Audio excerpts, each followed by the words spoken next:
राजस्थान में विधानसभा उपचुनावों को लेकर कांग्रेस की महत्वपूर्ण बैठक में हरेंद्र मिर्दा ने एक ऐसा बयान दे दिया जिसके बारे में लोगों को यकीन भी नहीं हो रहा। दरअसल हरेंद्र मिर्दा ने हनुमान बेनीवाल को लेकर ऐसी बात कही कि कम से कम आरएलपी के कार्यकर्ताओं को भरोसा ही नहीं हो रहा कि हरेंद्र मिर्दा ने ऐसा बेनीवाल के लिए कहा। दूसरा, कांग्रेस को भी यकीन नहीं हो रहा कि हरेंद्र मिर्दा ने क्यूसर की सीट पर अपनी दावेदारी ठोकी है अपने बेटे राघवेंद्र मिर्दा के लिए। ये दो ऐसी बातें आज हुई कि दोनों ही बातों पर ना तो आरएलपी को यकीन हो रहा न कांग्रेस को यकीन हो रहा, लेकिन ये दोनों ही घटनाक्रम आज राजधानी जयपुर में हुए। दरअसल आज कांग्रेस की एक महत्वपूर्ण बैठक पीसीसी के वॉर रूम में हुई। राजस्थान की 7 विधानसभाओं में होने वाले उपचुनावों के लिए फीडबैक की बैठक बुलाई। इस दौरान हरेंद्र मिर्दा बैठक में गए गोविंद सिंह डोटासरा, सुखजिंदर सिंह रंधावा, टीकाराम जूली से बातचीत करी और अपनी बात कह दी। बात क्या कही? यही कहा है कि ये टिकट हमारे बेटे को दी जाए। और उसके बाद वो आए बाहर। वहाँ मीडिया कर्मियों से बातचीत के दौरान हरेंद्र मिर्दा ने एक बात कही कि टिकट तो जन्मसिद्ध अधिकार है, क्लेम तो बनता ही है, अब पार्टी को तय करना है कि टिकट देनी या नहीं देनी। क्लेम तो 3 पीढ़ी से जन्मसिद्ध अधिकार है। कुल मिला के हरेंद्र मिर्दा का ये कहना था कि हम तो मिर्दा है, हमें तो टिकट मिलती आई है और मिलती रहेगी, आगे भी ऐसा ही रहेगा। हरेंद्र मिर्दा का ये क्लेम क्यूसर सीट के लिए है। और इतना ही नहीं, बात तो तब बढ़ी या तब लोगों को यकीन नहीं हो रहा जो अगली बात थी।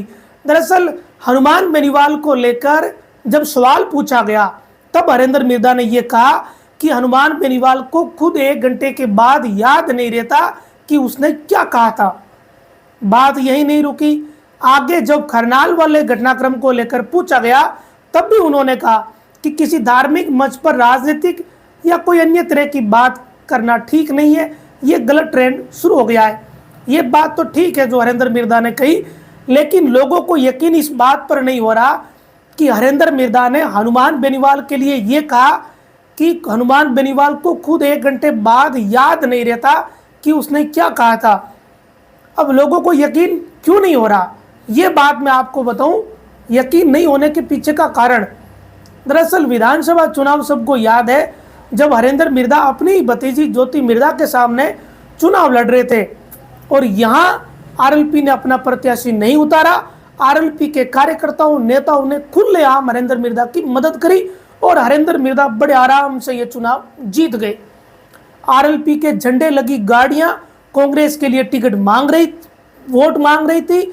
आरएलपी के झंडे लगी गाड़ियां वोट वाले दिन वोट लेकर आ रही थी, कांग्रेस को वोट दिलवाए जा रहे थे। उस स्थिति में जब हरेंद्र मिर्दा चुनाव जीत गए तब अगर हरेंद्र मिर्दा ये बात कहते हैं कि हनुमान बेनीवाल को खुद 1 घंटे बाद याद नहीं रहता कि उसने क्या कहा था, तो फिर लोगों को यकीन कैसे होगा।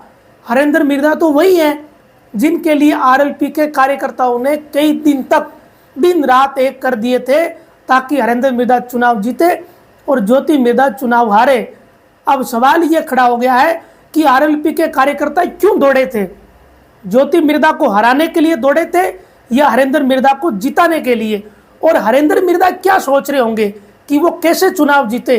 क्योंकि जब ये चुनाव हो गया उसके बाद जब अलग अलग सभाएं हुई तब हनुमान बेनीवाल ने खुलेआम ये कहा था कि आप लोगों के कहने से यानी जनता के कहने से उन्होंने नागौर में आरएलपी का प्रत्याशी नहीं उतारा, हरेंद्र जी चुनाव जीत के इनका बुढ़ापा सुधर गया। हरेंद्र मिर्दा ने भी ये कहा जनता को कि आपने मुझे जिता दिया, मेरा बुढ़ापा सुधार दिया। हनुमान बेनीवाल ने भी कहा कि हरेंद्र जी का बुढ़ापा सुधार दिया। ऐसी जब स्थितियां हुई और फिर आया लोकसभा चुनाव तो गठबंधन हुआ। उस गठबंधन में भी हरेंद्र मिर्दा एक किरदार रहे संभवतया। इस बात की बड़ी संभावना है कि जब गठबंधन की बातें चल रही थी, गठबंधन बड़ा मुश्किल हो गया था, 20 से ज़्यादा दिनों तक हनुमान बेनीवाल दिल्ली में रहे। तब जब गठबंधन बहुत मुश्किल हो गया उस स्थिति में शायद हरेंद्र मिर्दा की भी कोई भूमिका रही होगी। तो सब कुछ ठीक था, फिर अचानक ऐसा क्या हो गया कि हरेंद्र मिर्दा ये बात कहे। लोकसभा चुनाव का जब प्रचार हुआ तब खूब मंचों पर, उन मंचों पर ये बातें हुई जहां हरेंद्र मिर्दा, उनके पुत्र राघवेंद्र मिर्दा, उनके परिवार के मनीष मिर्दा, ये सब मंच पर बैठे रहे।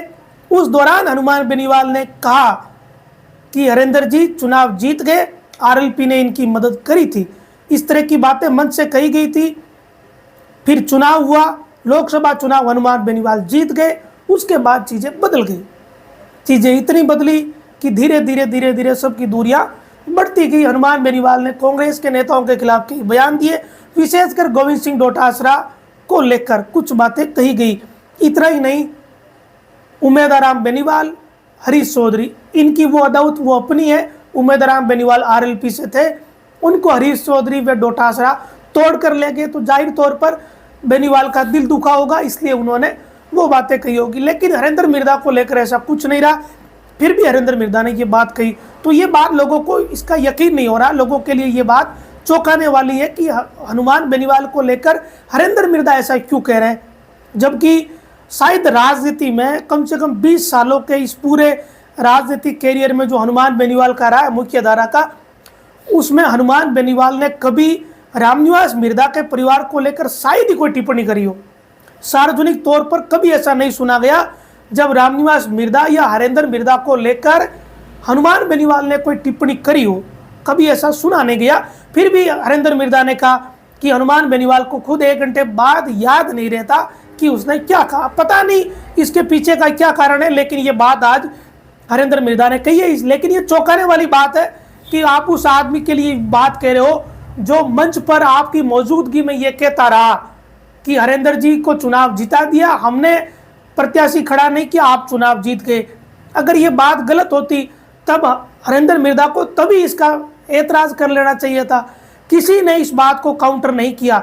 लोगों ने माना कि हनुमान बेनीवाल की पार्टी आरएलपी ने हरेंद्र मिर्दा की मदद की और इसे स्वीकार किया गया। इस बात को कभी कोई काउंटर नहीं हुआ, तो ये मान लिया गया सब लोगों के द्वारा कि हाँ, आरएलपी ने प्रत्याशी इसीलिए नहीं उतारा ताकि हरेंद्र मिर्दा चुनाव जीत सके।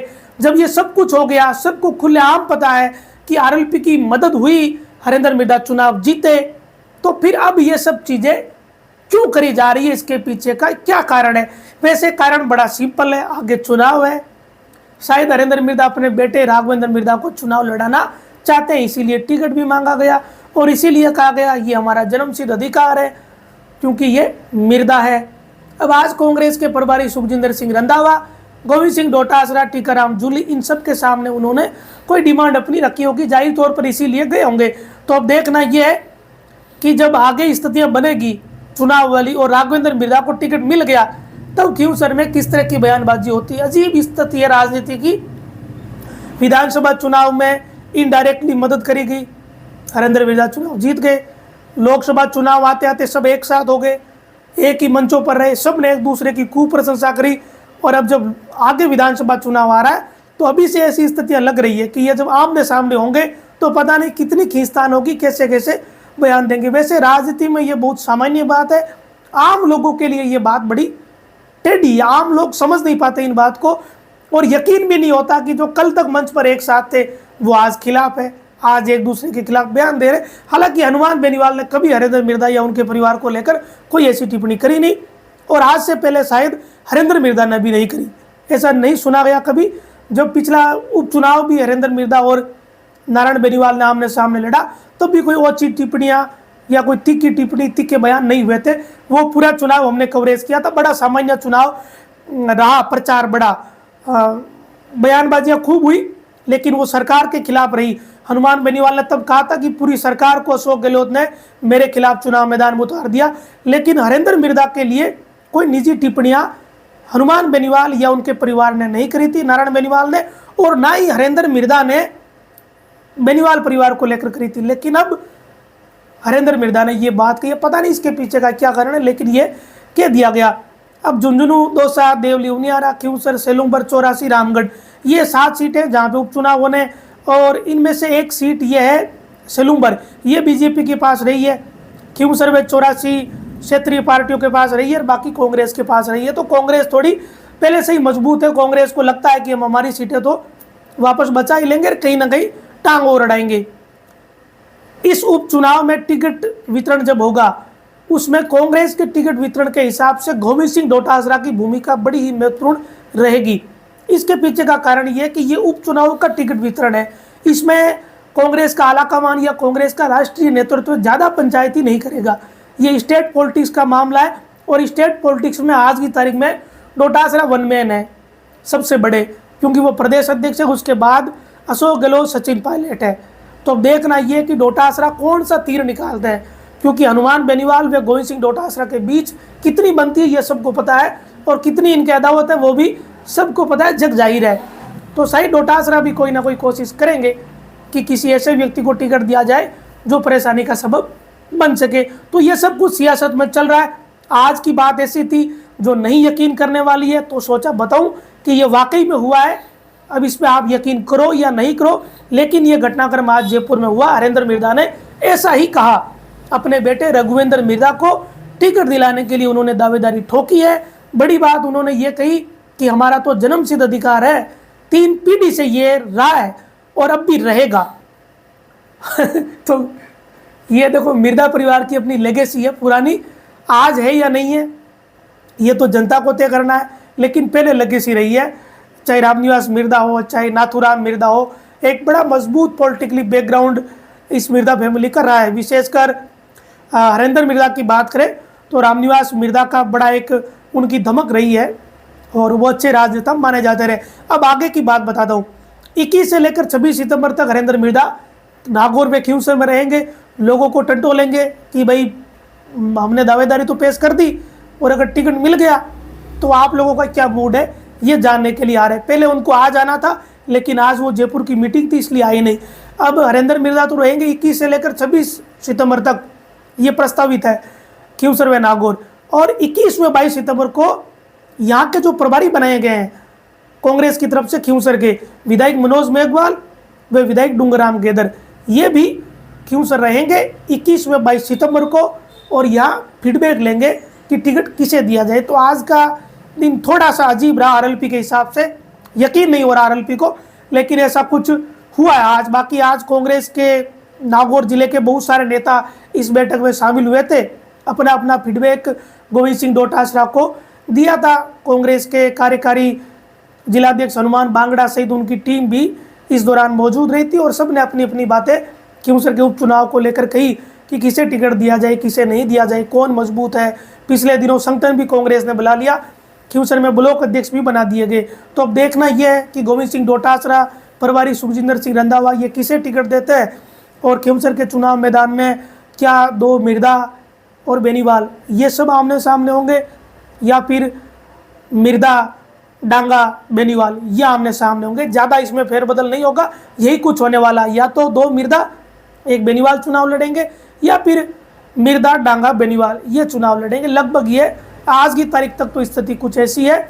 और अगर ऐसा नहीं हुआ तो एक टिकट बड़ा ही है प्रत्याशित मिलेगा बीजेपी वाला, लोगों को यकीन भी नहीं होगा कि इसे टिकट मिल गया क्या। ये राजनीति में होता रहता है। तो आज के लिए इतना ही। नमस्कार।